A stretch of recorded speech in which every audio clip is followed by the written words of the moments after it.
ये बात तो हम सब जानते हैं कि एल्बर्ट आइंस्टाइन हिस्ट्री का सबसे बड़ा जीनियस था। इतना जीनियस कि वो अकेला ही हजारों साइंटिस्ट से ज्यादा दिमाग लड़ा सकता था। जो चीज हम इंसान समझना तो दूर की बात, सोच भी नहीं सकते, वो आइंस्टाइन ने सोची भी, समझी भी और उसको पूरी दुनिया के लिए आसान भी बनाया। एल्बर्ट आइंस्टाइन एक फिजिसिस्ट थे जिन्होंने थ्योरी ऑफ रिलेटिविटी, E=mc² और फोटो इलेक्ट्रिक इफेक्ट के लॉज बनाकर पूरी दुनिया को हैरान और परेशान छोड़ दिया था और इसकी वजह से ही इनको नोबेल प्राइज से भी नवाजा गया। इनकी एक्स्ट्रा ऑर्डिनरी सोचने और समझने की सलाहियत देखकर लोग समझते थे कि आइंस्टाइन के पास एक स्पेशल ब्रेन है जो हम आम इंसानों से काफी ज्यादा मुख्तलिफ है। इस बात का खुद आइंस्टाइन को भी अंदाजा था। इसी वजह से वो नहीं चाहते थे कि मरने के बाद इनकी बॉडी के किसी भी हिस्से पर रिसर्च की जाए, बल्कि उन्होंने तो ये इंस्ट्रक्शंस दे रखी थी कि मरने के बाद इनकी बॉडी को जलाकर राख कर दिया जाए।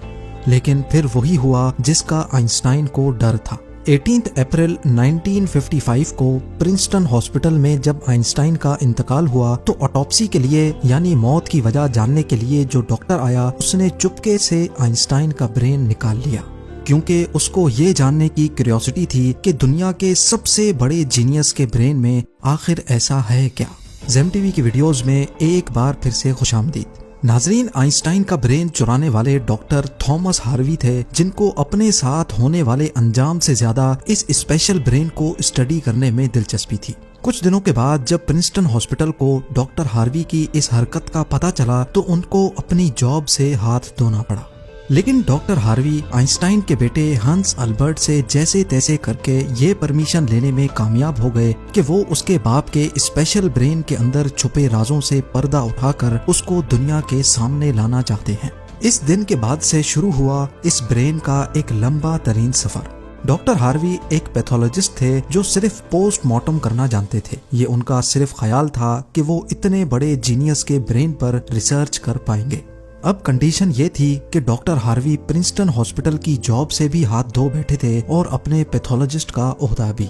आइंस्टाइन का ब्रेन जो पहले ही डॉक्टर हार्वी प्रिजर्व कर चुके थे, वो इसको लेकर पेंसिल्वेनिया के शहर फिलाडेल्फिया ले गए, जहां उन्होंने ब्रेन की कई फोटोज ली और फिर उसको 240 छोटे छोटे पीसेज में काटकर हर पीस को अलग अलग जार में प्रिजर्व करके अपनी बेसमेंट में छुपा दिया।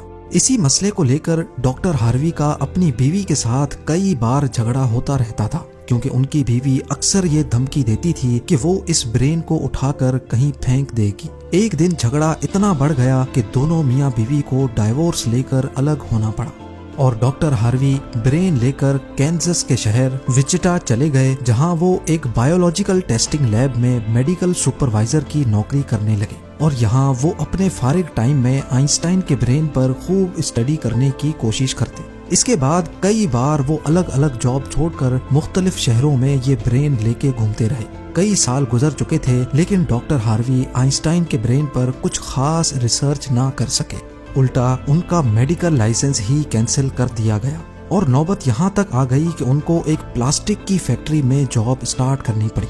तभी उन्होंने पहली बार एक अच्छा फैसला किया कि वो इनके ब्रेन के अलग अलग हिस्सों को दुनिया भर के बेस्ट न्यूरोपैथोलॉजिस्ट के पास डिटेल्ड रिसर्च के लिए भेजेंगे।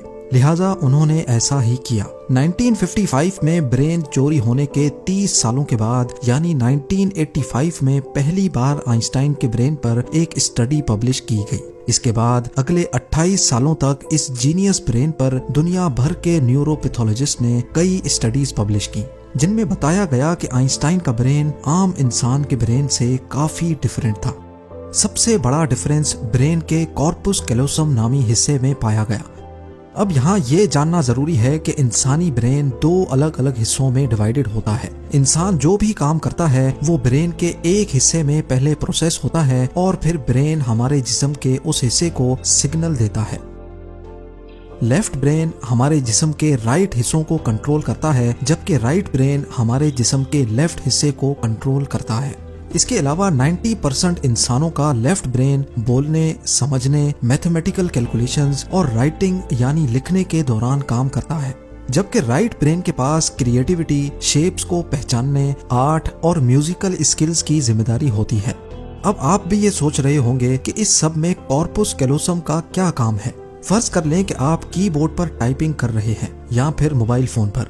इस दौरान हमारे दोनों हाथ टाइपिंग करने में बिजी हैं। कुछ अल्फाबेट्स हमारा सीधा हाथ टाइप कर रहा है तो कुछ उल्टा हाथ।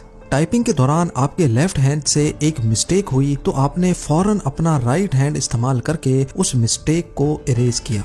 तो इसका मतलब ये हुआ कि जब हमारे राइट ब्रेन से मिस्टेक हुई तो उसने लेफ्ट ब्रेन को फौरन सिग्नल देकर वो मिस्टेक ठीक करवाई।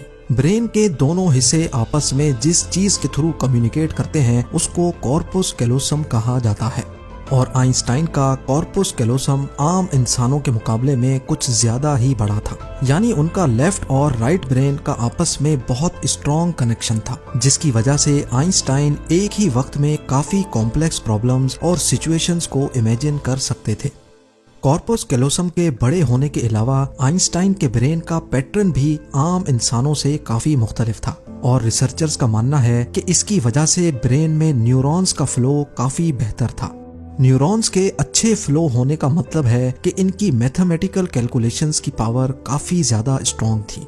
Albert Einstein complex mathematical problems को बगैर पेन और पेपर के अपने दिमाग की मदद से ही सॉल्व करने की काबिलियत रखते थे।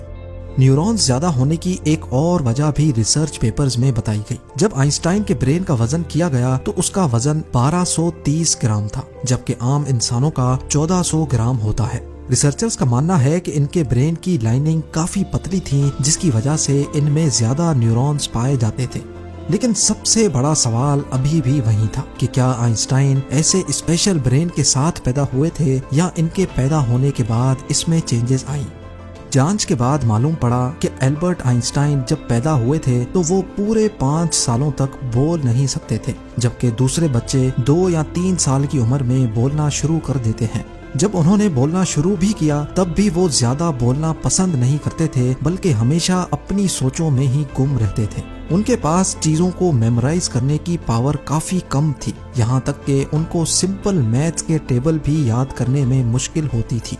वो मैथ्स और नंबर्स को लॉजिकल तरीकों से प्रोसेस करने के मास्टर थे, ना कि उनको रट्टा लगाकर याद करने के। स्कूल लाइफ में बाकी हर सब्जेक्ट में आइंस्टाइन फेल होते थे, सिर्फ मैथ्स और साइंस वो वाहिद सब्जेक्ट्स थे जिसमें आइंस्टाइन के नंबर्स सबसे ज्यादा आते थे। जब एल्बर्ट आइंस्टाइन 12 साल के थे तब एक फैमिली टीचर अपनी ज्योमेट्री की बुक इनके पास भूल गए। हैरत अंगेज तौर पे सिर्फ एक ही दिन में आइंस्टाइन वो पूरी बुक पढ़कर अपने ज्योमेट्री के कॉन्सेप्ट्स क्लियर कर बैठे। ना सिर्फ इतना, बल्कि सिर्फ 14 साल की उम्र में ही वो इंटीग्रल और डिफरेंशियल कैलकुलस के मास्टर बन चुके थे। मैथ्स और साइंस में इनकी इतनी स्ट्रॉन्ग ग्रिप थी कि जब वो क्लासरूम में कोई सवाल पूछने के लिए हाथ खड़ा करते थे तो प्रोफेसर्स घबराने लगते थे, क्योंकि आइंस्टाइन के अक्सर सवाल टीचर्स के भी ऊपर से गुजर जाते थे। छोटी सी उम्र में ही वो इस यूनिवर्स के लॉज को एक छोटी सी इक्वेशन में बंद करना चाहते थे और यही उन्होंने अपनी जिंदगी का मकसद बना लिया था।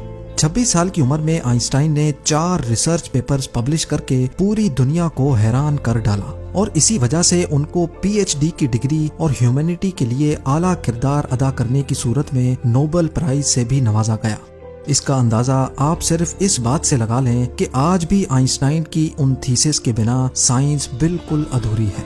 कई डॉक्टर्स और साइंटिस्ट ने ये नतीजा निकाला कि आइंस्टाइन का ब्रेन उनके पैदा होने के बाद स्पेशल बना था, जिसकी सबसे बड़ी वजह यह थी कि जब उनको अपने सवालों का कोई जवाब नहीं मिलता था तो वो खुद अपने दिमाग की मदद से जवाब तलाश किया करते थे। छोटी उम्र में ही ऐसा करने से इनका ब्रेन उसी हिसाब से डेवलप होता गया। आज भी आइंस्टाइन का ये एक्स्ट्रा ऑर्डिनरी ब्रेन अमेरिका में वाक़े द मटर म्यूजियम में मौजूद है, जिसको बड़ी हिफाजत से माइक्रोस्कोपिक फिल्म्स में प्रिजर्व करके रखा गया है। उम्मीद है जेम टीवी की ये वीडियो भी आप लोग भरपूर लाइक और शेयर करेंगे। आप लोगों के प्यार भरे कमेंट्स का बेहद शुक्रिया। मिलते हैं अगली शानदार वीडियो में।